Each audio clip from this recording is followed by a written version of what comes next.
কবি দেশিনী তোমার পাসপোর্টটাও আমার এই মন নাও দুজনে প্রেমে হইনি আমার মনের একটাই আশা তার নাম বিদেশে যাওয়া। ডাইনি মনের দুঃখে গান গাচ্ছিল আর মেকআপ করছিল। ডাইনির মনের একটাই ইচ্ছে আর তা হলো বিদেশে যাওয়া। ডাইনি সবসময় বিদেশে যাওয়ার কথা মাথায় নিয়েই ঘুমাতে যেত আর ঘুম থেকে জেগে উঠতো। ব্লাশ অন হাইলাইটার সব দেওয়া শেষ, বেশি মেকআপ আবার করিনি বাবা। বিদেশিরা আবার এসব খ্যাপ পাখিদের মতো এত মেকআপ করে না। চোখে একটা কালো চশমা পরে আমাকে আরো দেখতে যা লাগছে না। যাই এবার একটু দেশে থেকে বিদেশের হাওয়া গায়ে লাগিয়ে আসি। ডাইনি ছুটে চলে নদীর পাড়ে ঘুরতে। একি টুনটুন, তুই এভাবে ঘর এলোমেলো করে খেলছিস? তুই তো এখন যথেষ্ট বড় হয়েছিস মা। কিসের কি তুই আমার কাছে একটু সাহায্য করবি? তা না, তুমি তো বলেছিলে মা বাইরে না গিয়ে বাড়িতে মনোযোগ দিয়ে খেলতে। তুমি কি না আবার বলছো ঘর এলোমেলো করেছি? হ্যাঁ করেছিস তো। এখন শোন, তোর মুন্নি মাসি আসছে বিদেশ থেকে, আমাদের বাড়ির পাশেই বাড়ি বানাবি। তাই এখন একটু ঘর গুছিয়ে রাখ। ওদের তো আবার এমন এলোমেলো সবকিছুতে অভ্যাস নেই। তুমি সত্যি কথা বলছো মা? মাসি আসছে? এখন তাহলে আমি টুকির সাথে খেলতে পারবো? টুনটুন তার মাসি আর মাসির মেয়ে টুকির বনে আসার কথা শুনে ভীষণ খুশি হয়। আজ যদি পাসপোর্টটা আমার থাকতো তাহলে আমিও বিদেশে যেতে পারতাম। আমার ভূত বান্ধবীরা বিদেশে গিয়ে কত মজা করছে। নেই, আমার শান্তি নেই। সেদিন যদি ভূত রাজাকে রিজেক্ট না করতাম তাহলে আমার কপালে আজ বিদেশ থাকতো। আমার লাভ লস নেই রে।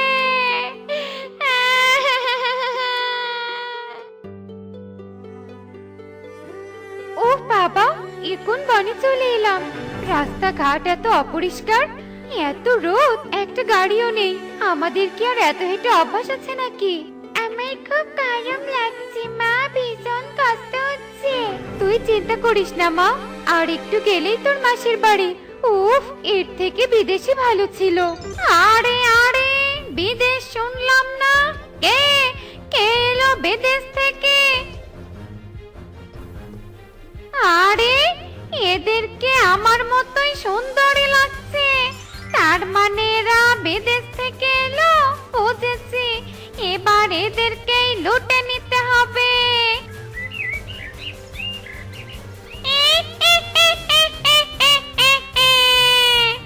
ওরে বাবা রে বাবা, দিনে দুপুরে কিনা ভূত! যেতে দাও, আমাদের যেতে দাও। যেতে তো দেবই তোকে, কিন্তু তার আগে যে তোর এই বিদেশি চশমা, বিদেশি জিনিসপত্র সব আমাকে দিতে হবে। তো তোমাকে সে সব দিলে যে আমি নিঃস্ব হয়ে যাব। তার থেকে আমাকে টাকাগুলো দিয়ে সে সব নিয়ে নাও, নয়তো আমাকে ভিক্ষা করতে হবে মেয়েকে নিয়ে। আচ্ছা যা, তাই হবে। ডাইনি মুন্নিকে শুধু টাকাগুলো দিয়ে সব কেড়ে নেয় আর মুন্নি তার প্রাণ নিয়ে মেয়েকে নিয়ে পালিয়ে যায়। এদিকে ডাইনি বিদেশি এত জিনিসপত্র দেখে ভীষণ খুশি হয়। আরে এটা কি বিদেশি ফল? ও মা, কি সুন্দর! এটা দিয়ে কি করা যায়, কি করা যায়? হ্যাঁ, পেয়েছি বুদ্ধি।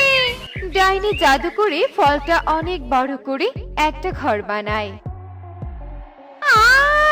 আমার বিদেশি ফলের ঘর দেখতে কি সুন্দর লাগছে। একটু বিদেশ বিদেশ ভাব এসে গেছে। ডাইনি খুশিতে আত্মহারা হয়ে যায়। আরে বোন, তুই এসেছিস? আয় আয়, ঘরে আয়। গরমে ঘেমে গেছিস একেবারে। কিন্তু বোন, তুই এমন খালি হাতে কেন? ব্যাগপত্র কোথায়? থাক দিদি, তোকে আর দরদ দেখাতে হবে না। আমার যা হারানোর আমি তো হারিয়ে গেছি। আর তোর বাড়িতে এত গরম কেন? একটা এসিও নেই। ছি, আমাকে যত দ্রুত সম্ভব একটা বাড়ি বানাতে হবে।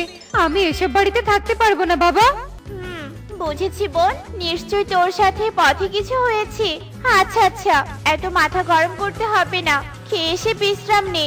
আমি কালু দাদার সাথে কথা বলবো। কালু দাদা তোকে সুন্দর করে ঘর বানিয়ে দিবে। দুটো দিন কষ্ট কর একটু। মুন্নি ছিল ভীষণ অহংকারী। বিদেশ থেকে এসে বনের পাখিদের সাথে কিছুতেই নিজেকে মানিয়ে নিতে পারছিল না। এভাবেই দুদিন কেটে যায় আর মুন্নি অনেক সুন্দর একটা বাড়ি তৈরি করে। মা, ও মা, দেখো বাইরে সবাই কত মজা করে খেলছে, আমিও খেলতে চাই মা। তাছাড়া আমি তো এই বনটা এখনো ভালোভাবে ঘুরে দেখিনি। টুকি, তোকে কতবার বলবো তুই এই পাখিদের ছানাদের সাথে মিশবি না। তোকে আমি বিদেশে এই শিক্ষা দিয়েছি, জানিস না ওরা কেমন অশিক্ষিতদের মতো আচরণ করে। ওদের সবাই অনেক ভালো মা। তাছাড়া টুনটুন তো আমার মাসির মেয়ে, আমি ওদের সাথে মিশতে পারবো না। বাহ বাবা বাহ, তোর মগজ তোলাই করেছে ওরা, তাই না? চুপচাপ ঘরে থাক বলছি। মুন্নি এভাবে মেয়েকে ধমক দিয়ে ঘরে বসিয়ে রাখে। টুকি সবসময় বাইরে যাওয়ার জন্য কষ্ট পেত। টুনটুন, এই টুনটুন, শোনো না, তোমার মুন্নি মাসি এমন কেন? টুকিকে আমাদের সাথে একটু খেলতে দেয় না? আমি একটু টুকিকে ডাকতে গিয়েছিলাম, আমাকে কত অপমান করলো। তুমি মন খারাপ করো না জয় বন্ধু। আসলে মাসি অনেকদিন বাইরে ছিল তো, তাই সবকিছু মানিয়ে নিতে পারছে না। চলো আমরা মাঠে খেলতে যাই। টুনটুন ইঁদুরকে নিয়ে মাঠে খেলতে যায়। এভাবেই দিন কাটছিল। দিন যত বাড়ছিল মুন্নির অহংকার তত বাড়তে থাকে। ওহ বাবা, ট্যাঙ্কিতে একটুও জল নেই। এখন কিনা আমাকে এই কলস নিয়ে সবার সাথে লড়াই করে পানি নিতে হবে। দূর দূর। মুন্নি কলস নিয়ে জঙ্গলের একমাত্র নলকূপে যায় পানি নিতে। এই বিদেশি দিদি মুন্নি এসেছে পানি নিতে, সবাই সরে যাও। মুন্নি দিদি, তুমি পানি নিয়ে যাও। হ্যাঁ রে বোন, তোর পানির দরকার আমাকে বললেই তো হতো, তোকে আর কষ্ট করে আসতে হতো না তাহলে।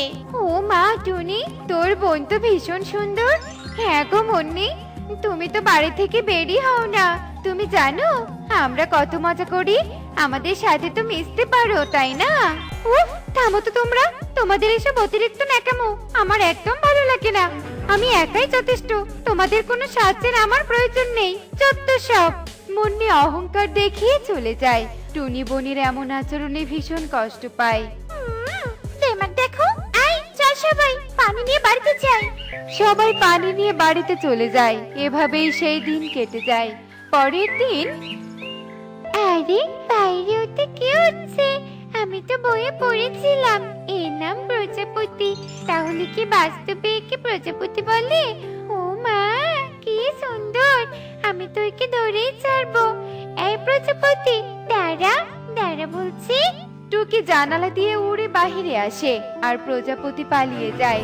ও ওরে বাবারে, এই পাখিটা যেভাবে আমার দিকে আসছে দেখে তো মনে হচ্ছে আমাকে ধরেই ভর্তা বানাবে। বাস্তে চলে পালাই। এই থাম বলছি, থাম। টুকি প্রজাপতির পিছু ছুটতে থাকে আর ছুটতে ছুটতে ডাইনির বিদেশি ফলের ঘরের কাছে এসে ধাক্কা খেয়ে যায়। ওরে বাবা রে বাবা, ভূমিকম্প নাকি? আমার শখের ঘরটা গেল রে গেল। এই কে রে, কে? ও তুই আর প্রজাপতি আমার ঘরটা এমন করেছিস? তুই তো আমার কলিজায় আঘাত করেছিস রে।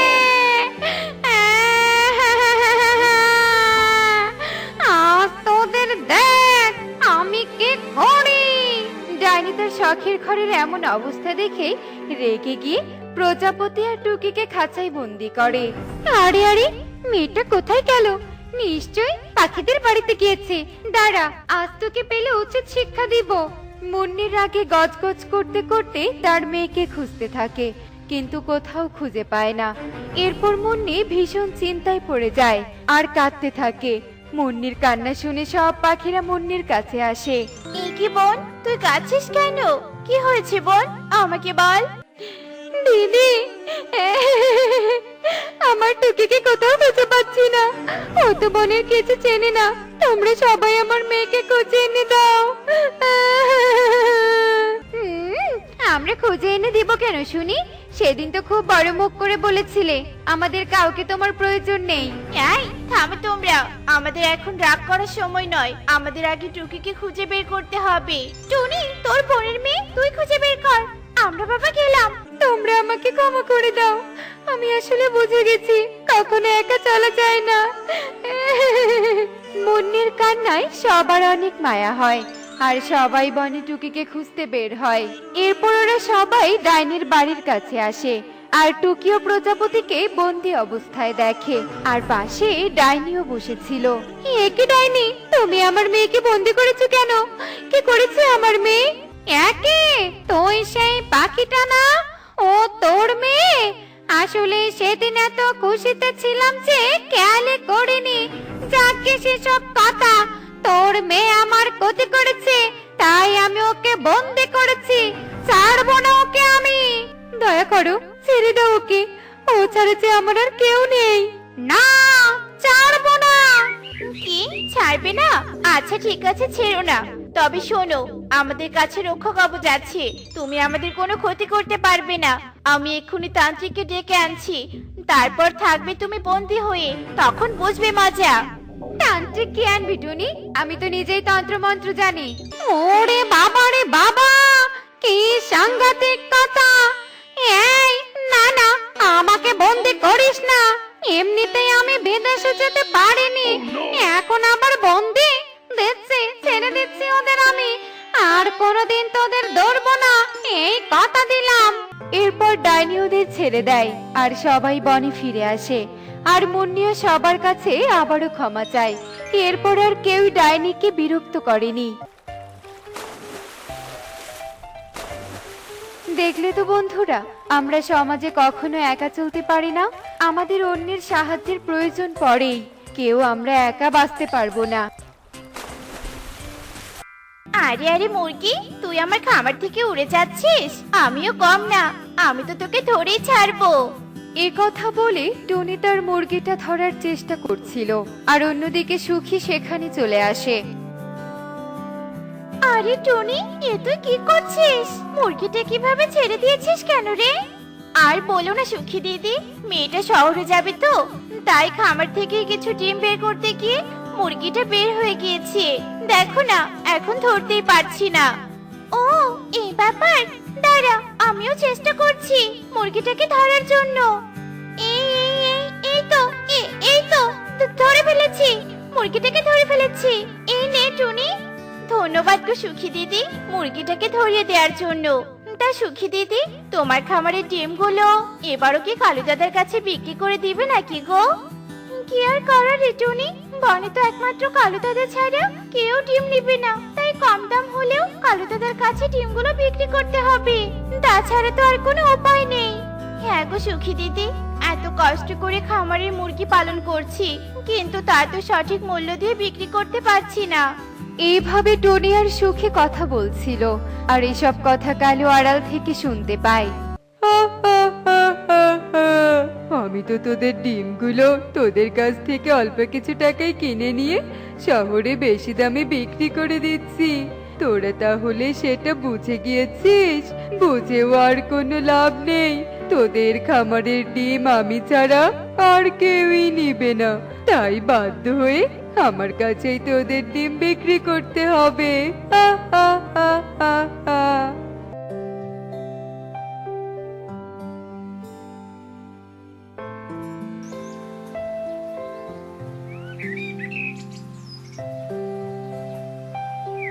টুনি, এই টুনি, খামারে আছিস?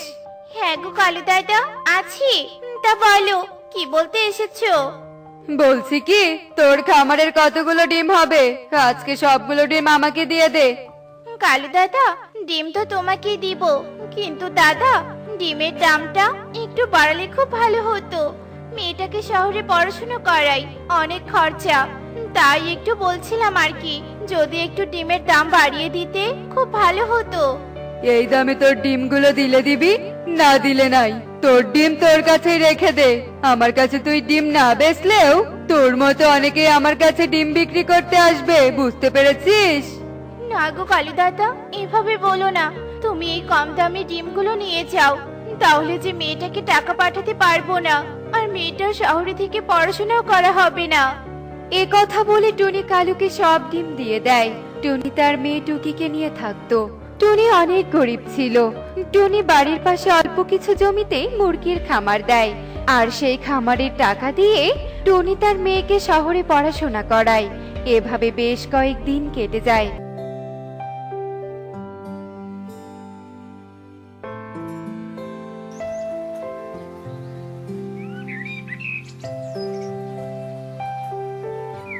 অন্যদিকে এই বনের সবাই তো আমাকে ডিম দিচ্ছে, আর আমি ছাড়া তো এই বনে কেউই ডিম নেয় না। তাহলে তো আমি আরো কম দাম দিয়ে ডিম নিতে পারি, আর বেশি দামে শহরে বিক্রি করতে পারি। হা হা হা হা হা। এরপর সুখী আর টিয়ে কালুর কাছে ডিম বিক্রি করতে আসে, আর কালু তাদের ডিমের দাম অনেক কম বলে। কালুর কাছে এ কথা শুনে সুখী আর টিয়ে অনেক চিন্তায় পড়ে যায়। আর টিয়ে বলে, কালু দাদা, তুমি যদি এত কম দামে আমাদের থেকে ডিমগুলো নিয়ে নাও, তাহলে যে আমরা আমাদের সংসার চালাতে পারবো না। কালু দাদা, টিয়ে ঠিকই বলেছে। তুমি যদি এত কম দামে আমাদের ডিমগুলো নিয়ে যাও, তাহলে যে আমাদের সংসার চলবে না। তোদের সংসার চলবে না তো আমি কি করব? এমনিতে শহরেও ডিম নিচ্ছে না, তাই ডিমের দাম কমে গিয়েছে। তোরা যদি এই দামে ডিমগুলো দিয়ে দিস, তাহলে ডিমগুলো রেখে যা। এরপর সুখিয়া টিয়ে বাধ্য হয়ে কম দামে কালুর কাছে ডিমগুলো দিয়ে কালুর থেকে টাকা নিয়ে বাড়িতে চলে আসে। আর কালু সেই ডিমগুলো শহরের মহাজনের কাছে চড়া দামে বিক্রি করে দেয়। আর এভাবেই কালু অনেক টাকা আয় করতে থাকে, আর কালু অনেক ধনী হয়ে যায়। অন্যদিকে টুনির মেয়ে টুকি শহর থেকে পড়াশোনা শেষ করে বনে চলে আসে। মা, ও মা, দেখো, শহর থেকে আমি পড়াশোনা শেষ করে চলে এসেছি। মা টুকি, তুই এসেছিস? আয় মা, ঘরে আয়। তুই শহর থেকে এসেছিস, অনেক ক্লান্ত। হাত মুখ ধুয়ে আয়, তারপর খাবার খেয়ে একটু বিশ্রাম নে, তারপর বাকি গল্প শুনবো তোর। এ কথা বলে টুনি টুকিকে ঘরে নিয়ে যায়। আর কিছুক্ষণ পর সুখী আর টিয়ে টুনির বাড়িতে চলে আসে। আর কালু তাদের ডিমের দাম যে আরো কমিয়ে দিয়েছে সে কথা টুনিকে বলে। টনি, আমরা যদি এত কম দামে ডিমগুলো বিক্রি করে দেই, তাহলে যে আমাদের সংসার চলবে না। আমরা যে না খেতে পেরে মরে যাবো রে। কি করবো এবার বলতো? সখী মাসি, তুমি এসব কি বলছো গো? শহরে তো ডিমের দাম অনেক বেশি, আর চাহিদাও অনেক বেশি। তাহলে তোমরা এত কম দামে ডিমগুলো বিক্রি করছো কেন? মারে, আমরা এখন কি করব? বনে যে কালু দাদা ছাড়া আর কেউ ডিম শহরে নিয়ে যায় না, তাই আমরা বাধ্য হয়ে কালু দাদার কাছে ডিমগুলো দেই। আমরা তো শহরের কিছুই চিনি না। কি সব বলছো সখী মাসি? কালু আঙ্কেল তো তোমাদের সাথে খুব অন্যায় করছে। তবে চিন্তা করো না সখী মাসি, আমি তোমাদের ভালো দামে ডিম বিক্রি করার জন্য সুযোগ করে দিতে পারি। কি বলছিস রে মা? তুই করে দিবি সুযোগ? কিন্তু কিভাবে রে মা টুকি? একটু খুলে বল তো। এই দেখো সখী মাসি, আমার হাতে অ্যান্ড্রয়েড ফোন। আমি এই ফোন দিয়ে তোমাদের ডিম বিক্রি করে দিতে পারি। এরপর টুকি তার ফোনটা দিয়ে একটা ফেসবুক পেজ খুলে আর তাদের বনের সমস্ত ডিমগুলো অনলাইনে সেল করতে থাকে। এভাবে বনের খামারিরা তাদের আসল মূল্যে ডিম বিক্রি করতে পারে। অন্যদিকে বনের এই সমস্ত ঘটনা কালু জানতে পারে। কি, ওই টুনির মেয়ে শহর থেকে এসে আমার ব্যবসায় লালবাতি জ্বালিয়েছে? যে করেই হোক ওদের থামাতেই হবে।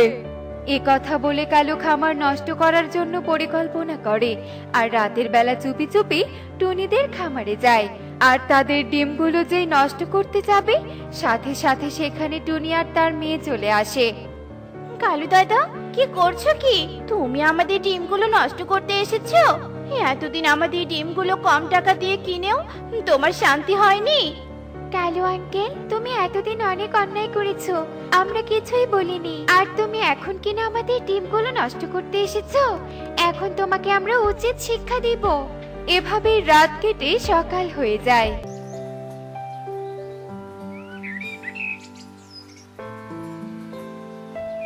আর সকাল হতেই টুনি বনের মোড়লের কাছে যায় আর কালুর নামে বিচার দেয়। বনের মোড়ল টুনির বাড়িতে আসে, আর সুখীটিও কালুর নামে বিচার দেয়। কালু, তোর নামে এসব কি শুনছি? তুই বনের অসহায় গরিব পাখিদের কাছ থেকে কম দামে ডিম নিয়ে শহরে গিয়ে বেশি দামে বিক্রি করছিস, এটা তুই একদম ঠিক করিসনি। তুই বড্ড অন্যায় করেছিস, এর শাস্তি তোকে পেতেই হবে। মোরল সাহেব, কালু দাদার আপনি বিচার করুন। আমাদের সাথে এতদিন অনেক অন্যায় করেছে, তবু আমরা কিচ্ছু বলিনি। আমরা সবকিছু মেনে নিয়েছি, কিন্তু আমরা আর এসব অন্যায় সহ্য করতে পারবো না। হ্যাঁ মোড়ল সাহেব, সুখী দিদি ঠিকই বলেছে। কালু দাদা আমাদের সাথে অনেক অন্যায় করেছে। আর যদি টুনির মেয়ে না থাকতো, তাহলে যে আমরা না খেতে পেয়ে মরে যেতাম, আর আমাদের সংসারে চলতো না। টুনির মেয়ে শিক্ষিত বলে বুদ্ধি করে আমাদের ডিমগুলো অনলাইনের পেজ খুলে বিক্রি করছে, আর এই কালু এইসব নষ্ট করার জন্য খামারে এসেছিল ডিমগুলো নষ্ট করতে। কালু, আমি তোকে আর এই বনে থাকতে দিতে পারবো না। তুই এক্ষুনি এ বন ছেড়ে চলে যা। তুই বনের পাখিদের অনেক ক্ষতি করেছিস, তাই তুই আর এই বনে কখনো আসতে পারবি না। মোড়ল সাহেব, আমাকে এত বড় শাস্তি দিবেন না। আমি সত্যি অনেক অন্যায় করেছি, এ বনের অসহায় পাখিদের অনেক ঠকিয়েছি। আমাকে আপনি ক্ষমা করে দিন, আমি আর এরকম ভুল কখনোই করব না। তবু আমাকে এ বন থেকে তাড়িয়ে দিবেন না মোড়ল সাহেব। এরপর কালু নিজের ভুল বুঝতে পারে আর বনের সব খামারি পাখিদের কাছে ক্ষমা চায়। তারপর মোড়ল সাহেব ও বনের খামারিরা সবাই কালুকে ক্ষমা করে দেয়। এদিকে টুকি ফেসবুক পেজে অনলাইনে অনেক অর্ডার পায়, আর তার ডিম বিক্রি করে ন্যায্য মূল্য পায়, আর তারা সবাই অনেক বড়লোক হয়ে যায়। বনেরও অনেক উন্নতি হয়। টুনি, তোর মেয়ের কারণে তো আমাদের ডিমগুলো সোনার ডিমের মতো হয়ে গিয়েছে। টনি, সত্যি রে, তোর মেয়েকে তো সুশিক্ষায় শিক্ষিত বানিয়ে অনেক ভালো করেছিস। শিক্ষার কি গুণ তোর মেয়েকে না দেখলে বুঝতামই না রে। এরপর থেকে বনের সবাই মিলেমিশে অনলাইনে ডিম বিক্রি করতে থাকে, আর বনের অনেক উন্নতি করে ফেলে, আর তারা সবাই সুখে শান্তিতে দিন কাটাতে থাকে। দেখলে তো বন্ধুরা, শিক্ষা মানুষকে সাহায্য করে। শিক্ষার গুণ অনেক বেশি, মানুষের মাঝে শিক্ষা থাকা উচিত। এমনই সব মজার মজার শিক্ষণীয় টুনি পাখির গল্প দেখতে আমাদের সাথেই থেকো। আর গল্পটি কেমন হয়েছে তা কমেন্টে জানাতে ভুলো না কিন্তু। Bye bye.